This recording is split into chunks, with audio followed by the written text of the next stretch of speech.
जय माता दी।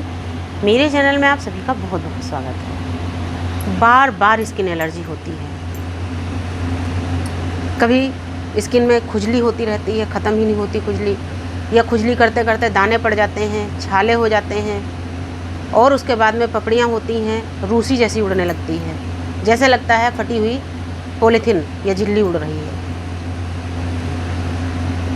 कुछ भी खाएं पिएं, दवाइयाँ लेते हैं, जब तक दवाइयाँ खाते रहते हैं आराम होता है, उसके बाद में फिर उससे ज़्यादा समस्या तैयार हो जाती है। तो ये समस्या क्यों होती है, इससे हम कैसे बचेंगे, इसके लिए इस वीडियो में आपको बहुत ही अच्छी चीज़ बताने वाली हूँ। एकदम घरेलू चीज़ें हैं, आयुर्वेदिक चीज़ें हैं, इनका किसी भी तरह का कोई भी साइड इफ़ेक्ट नहीं होता है।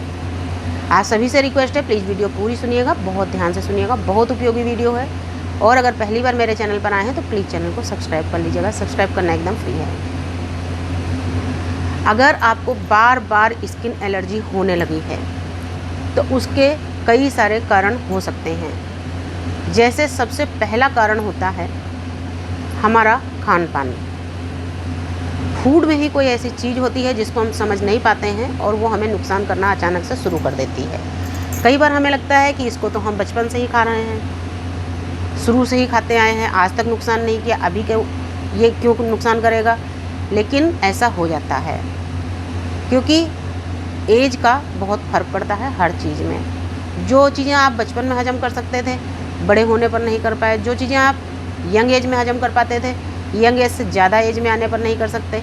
ऐसे ही वृद्धावस्था में तो हर चीज़ का फ़र्क पड़ता है। उसके अलावा जो हमारे शरीर की क्षमता होती है, रोग प्रतिरोधक क्षमता, वो भी जैसे जैसे हमारी एज बढ़ती उसी हिसाब से हमारी जो रोग प्रतिरोधक क्षमता होती है वो भी कम होनी शुरू हो जाती है।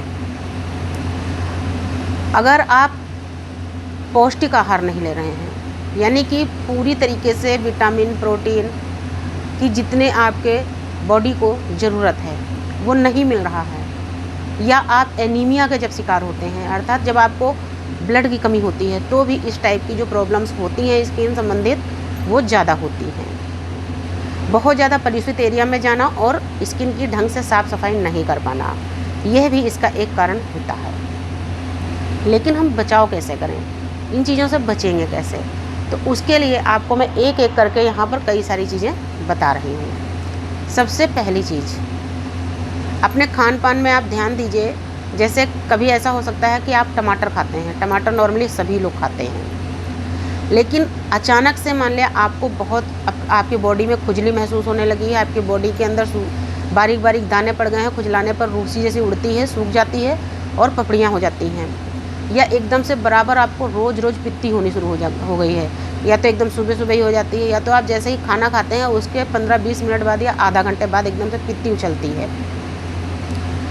तो आप ध्यान दीजिए, क्या आपने टमाटर की सब्ज़ी खाई है? किसी किसी को टमाटर से हो जाता है, किसी किसी को दही से एलर्जी हो जाती है, किसी किसी को खट्टी चीज़ों से होती है, और ज़्यादातर स्किन रिलेटेड जितनी भी आपकी प्रॉब्लम्स होती हैं ज़्यादातर खट्टी चीज़ों से होती है। जैसे बहुत ज़्यादा चटनी का सेवन करना, बाहर के जो सॉस वगैरह मिलते हैं, चिली सॉस हुआ, टमाटो सॉस हुआ, या और जो भी तरह के मिलते हैं, ये सॉस बहुत ज़्यादा नुकसान करते हैं, क्योंकि जो रेडीमेड सॉस होते हैं इनमें बहुत अधिक मात्रा में केमिकल होते हैं और खट्टास तो होती ही है। तो हमारे लिए वो, जिनके लिए स्किन प्रॉब्लम शुरू हो गई है, उनके लिए बिल्कुल जहर हो जाता है। तो इन चीज़ों से आप अपनी दूरी बनाइए।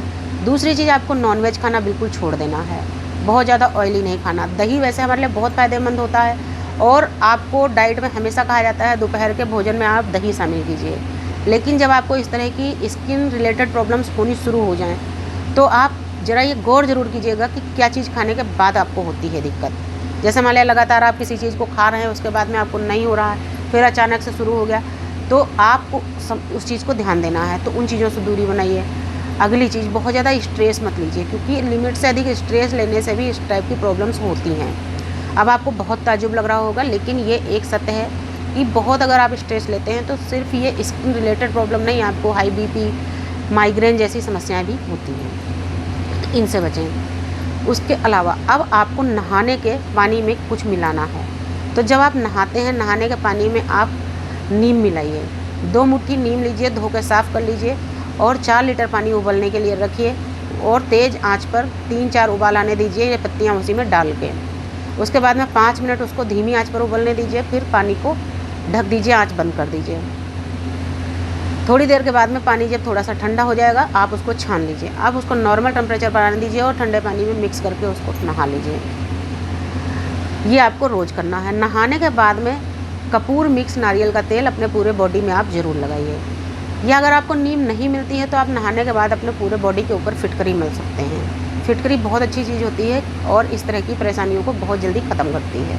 लेकिन अगर आपको नीम मिलती है तो आप ज़रूर कीजिएगा, क्योंकि नीम से अंदर तक के जो बैक्टीरिया होते हैं वो पूरी तरीके से ख़त्म हो जाते हैं। तो आप नीम के पानी से अगर नहाएंगे तो ये एलर्जी ख़त्म तो होगी, लेकिन दोबारा वापस भी नहीं आएगी। तो ये सारी चीज़ें आप करते रहिए, थोड़ा सा परहेज कीजिए, अपने आप पे ध्यान दीजिए, स्ट्रेस से दूर रहिए। कोशिश कीजिए अगर उठ सकते तो सुबह थोड़ा सा टहलने की आदत डालिए। अगर आप सुबह आधा घंटा ताज़ी हवा में टहलेंगे वो भी आपके लिए बहुत अच्छा साबित होगा।